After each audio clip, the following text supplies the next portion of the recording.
Hi everybody, this is Bruce at Clayhorse Music in Boise. And welcome to another session on a great bossa nova classic by Antonio Carlos Jobim called Note Samba. Now he really had a lot of fun with this song, as you can tell. I sometimes call it the Karma song because the A section is so easy to play and the B section is a bit of a challenge. Just a footnote today, I am running some different equipment. If you notice a difference in the audio, I am running a HD camera with high quality audio. I apologize for the videos in the past that have had rather poor quality, but hopefully I was able to get the lesson across regardless. I'm also running stereo. Since I'm recording in stereo, I'm running 2 amps. This little guy over here has got a 60 hertz hum, which I hope you can't hear. I can certainly hear it out of my left ear here. So anyway, it doesn't seem to be too bad, but we'll just proceed and see how this turns out. So, Note Samba. Let's start out by going over the chords. Okay, here are the chords for the song. We can think about the song as being an A section and a B section. The B section is the part that goes into that part, and then the A section is just the real simple one-note samba kind of. That's the A section. So what we want to do is we want to emphasize the top notes on these chords in order to bring forth the feeling of that lead part for the one-note samba. So we do that as we play through these chords.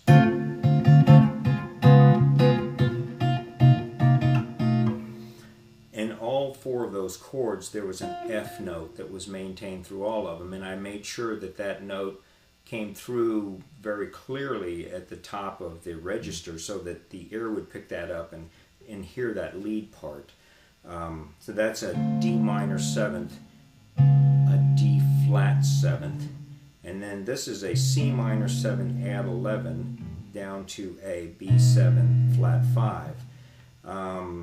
Sounds all highfalutin and fancy and everything, but they're just chords. So it's not that difficult to get from that D7th chord into that C minor 7th add 11. You just want to look at what fingers remain on the same strings and, you know, just get used to making that transition. But that's, to me at least, not one of the more difficult transitions. I find the hand wants to rather easily go into that C minor 7 add 11, even though it's got a big long fancy name. It's just it's a nice comfortable chord, easy to play, and then basically all you do is move down your 6th string and your 4th string. You move those down 1 fret into the next chord, which is the B7 flat 5. Now these 4 chords, the 3rd chord changes through this sequence, and it gives them some variety. But you can play it however you want. If you want to play on the 3rd chord, if you want to play whatever's easiest for you at first, because the sound is not tremendously different. It's just that once you get real comfortable with the song, it will give it a nice variation and some nice flavor. But I've heard a lot of people play it exactly the same way. They'll play it through that way and then they'll play it through exactly this. But the arrangement that I prefer goes, the second time it goes that instead of that. So what it does is it moves that F note that we were hanging on to, it moves it down 2 frets, and your ear picks that up and go, oh, that's kind of interesting, it moved. Just a little bit of variation so it doesn't become monotonous. So the second time through, it goes D minor 7th, D flat 7th, C minor 7th, and then we get back up into our 4th chord, which is the same as the first time through, that B7 flat 5. The second part of the A section, it's a F minor 7th. I'll just play these chords for you. F minor 7th, E 7th flat 5, E flat major 7th, B flat 7th. These fingerings, this is using the 1st, 2nd, and 3rd string in the upper part of these chords. And these fingerings are probably going to feel a little bit unusual to you at first. especially as you go from the first of that sequence of chords, the F minor 7 to the E7 flat 5, you'll probably find that your little finger doesn't want to stay where you're going to leave your first and fourth finger where they are, and you're going to move your other two fingers down a fret, but that little finger might want to follow it down. And the way that you avoid that is you bring your elbow out a little bit away from your body. So you're basically giving your hand a chance to keep those two fingers separate. If you try to cramp up like this and you've got an angle on your hand, then it's harder. But you can actually bring the old classical guitar trick is to bring the neck of the guitar back towards your back. Instead of pushing it away from you, bring it back in towards you, and then that makes it easier to finger those chords. So just drop my notes here and pick them back up. So then we're back into we start out, remember those first four chords that we played the third chord differently, but otherwise it was pretty close to the same four chords. We're going to play the first two chords the same. Now D minor 7, D flat 7, but now we're going to play another variation of that third chord, and that variation is a C7sus4, and that is like a C7th with a little finger that's going up one fret, C7th, the C7sus4, and then the last chord we play is a B flat 7th, and we emphasize we're rooting it on the 6th string, but we're playing the 1st, 2nd, and 3rd string. We want that high kind of punch right at the top.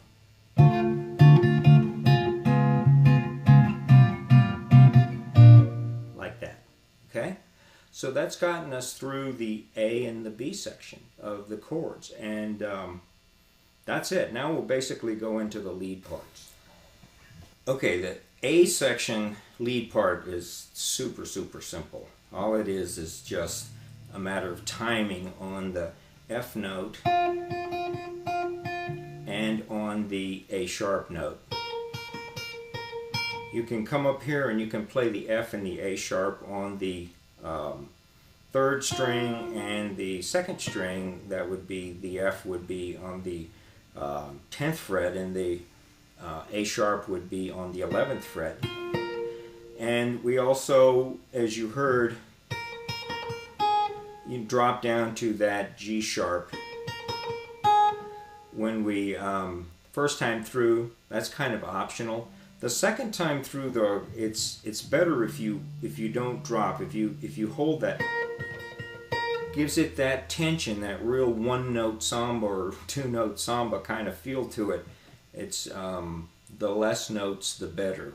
So the first part of it, let me kick off the rhythm here.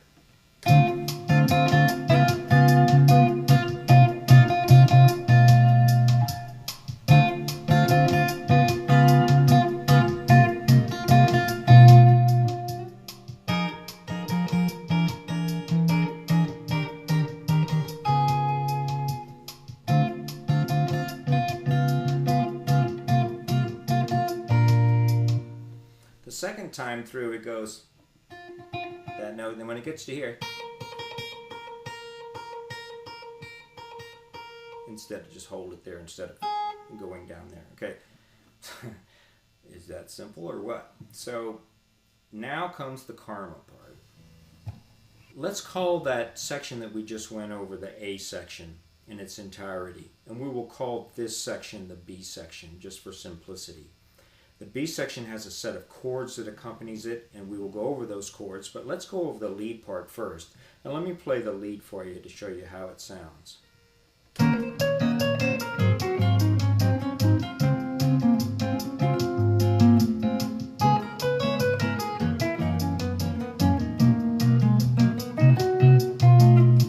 Okay, so let's go over that lead part now. The good news is that that lead part is comprised of two segments that are identical, except that they're just 2 frets apart. So once you've learned one part, you've learned both parts. You just play it a little bit lower. We're going to start out in the 11th fret position, which means we're going to cover the 11th, 12th, 13th, and 14th frets. And we're going to start out with our first finger on the second string of the 11th fret. And that lead part starts out like this. Okay, so that's going to be 1, 3, 4, 1, 4, 3, 1, 3, 1. Okay. Then we're going to slide down one fret into the 10th fret position with our first finger. So we're landed on that note on the 3rd string and the 11th fret. We're going to slide it down. So we're going to go.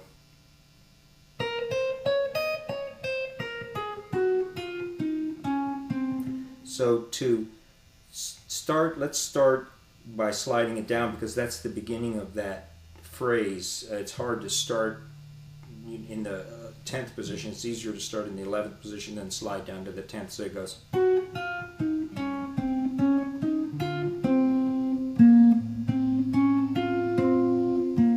So on the 11th fret of the 3rd string, slide down, and then 4, 2, 1, 2, 4, 1, 1, 4, 1, 2, 1, 1, 4. Okay, let's go through that whole section together, slowly.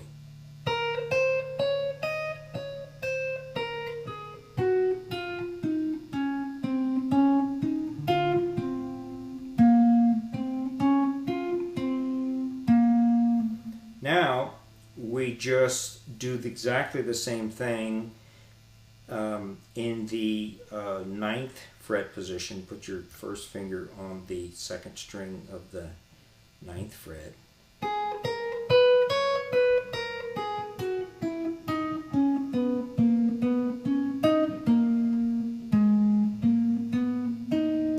But instead of going, we go.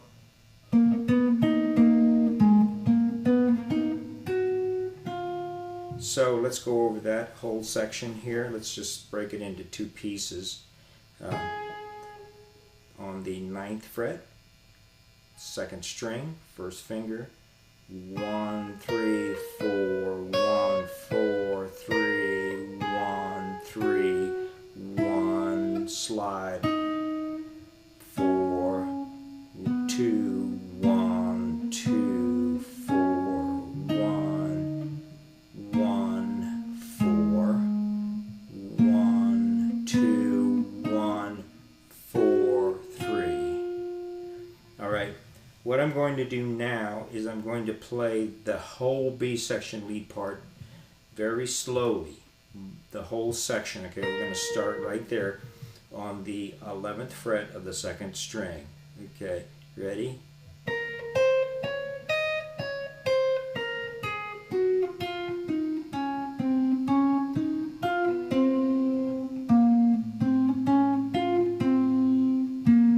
New position on the 9th fret.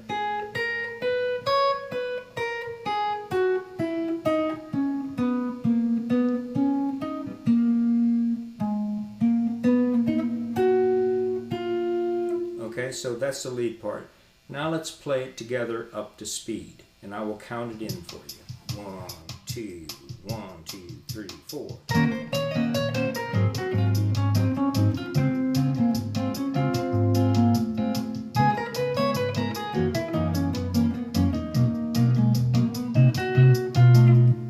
Okay, very good. It just takes practice. But it sure sounds good when you get it down pat, and people are really impressed by it. So it's worth the effort.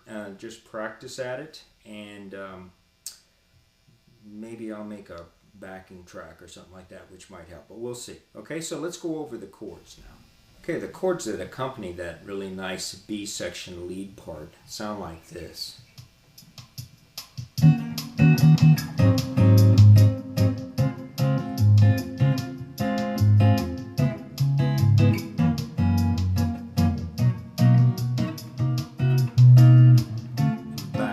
A section. Okay, so remember that the lead part was two identical patterns, just simply spaced 2 frets apart. And the chords, if you listen to the chords, they go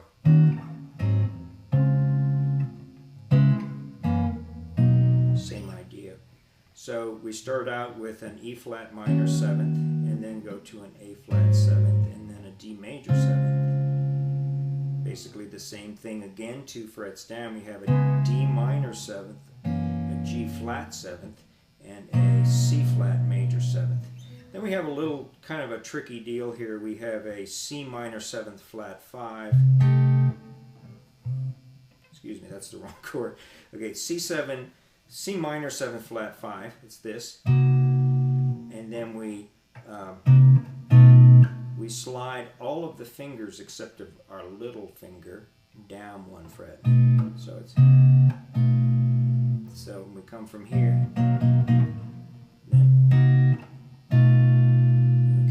So again, look at the description to get the fingering of those patterns. And then we're right back into the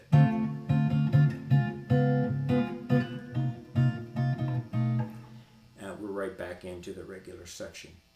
The way I like to end it is just when we get into that last section, you know, we've gone through the second half of the A section.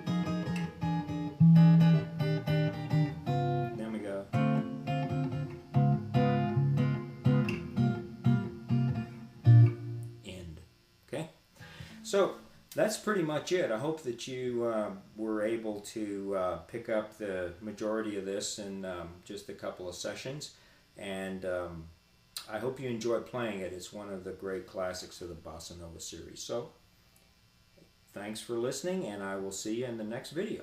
Take care now.